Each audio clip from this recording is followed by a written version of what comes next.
Welcome to my YouTube channel Dharmas world. Friends, ఇక్కడ మీరు గమనిస్తే కొత్త ఉపాధ్యాయులకి అంటే 2025 డిఎస్సిలో ఎంపికైనటువంటి ఉపాధ్యాయులకి నూతన ఉపాధ్యాయులకి మెగా డిఎస్సి 2025లో మరి ఉపాధ్యాయ ఉద్యోగాలు సాధించిన అభ్యర్థులకి ఈ నెల 8వ తేదీ నుంచి వెబ్ కౌన్సిలింగ్ ఆరంభమవుతుందని చెప్పేసి తెలుస్తుంది. 9-10 తేదీలో కౌన్సిలింగ్ పూర్తి చేసి 13వ తేదీన కొత్త ఉపాధ్యాయులు విధుల్లో చేరేలాగా విద్యాశాఖ కసరత్తు చేస్తున్నట్టు తెలుస్తుంది. రాష్ట్ర విద్యాశాఖ కమిషనర్ అన్ని జిల్లాల అధికారులతో కూడా రాజధానిలో సోమవారం సమావేశం నిర్వహించడం జరిగింది. ఖచ్చితమైన ఖాళీలు ప్రకటించిన తర్వాత కౌన్సిలింగ్ నిర్వహించాలని భావిస్తున్నట్టు తెలుస్తుంది. ఇప్పటికే కొత్త ఉపాధ్యాయులకు రెసిడెన్షియల్ శిక్షణలో ఉన్నారు. ప్రస్తుతం వాళ్ళకి శిక్షణ ఇస్తున్నారు.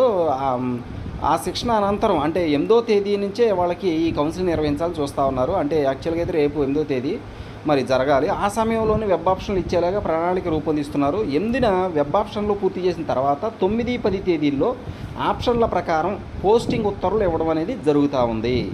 9-10 తేదీలో ఆప్షన్ల ప్రకారం పోస్టింగ్ ఉత్తర్వులు ఇస్తారు.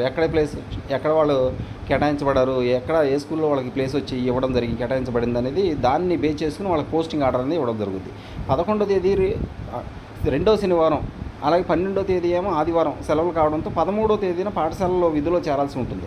అధికారికంగా ఉత్తర్వులు రావాల్సి ఉందని విద్యాశాఖ అధికారులు తెలియజేస్తూ ఉన్నారు. ఇది మొత్తం మీద ఏంటంటే ఏదేమైనా కానీ అత్యంత మరి ఒక రకంగా చెప్పాలంటే ఎక్కువ మంది అభ్యర్థులు బాధపడినటువంటి డిఎస్సిగా దీన్ని చెప్తా ఉన్నారు. Okay, thank you so much for watching. Please share this video and subscribe.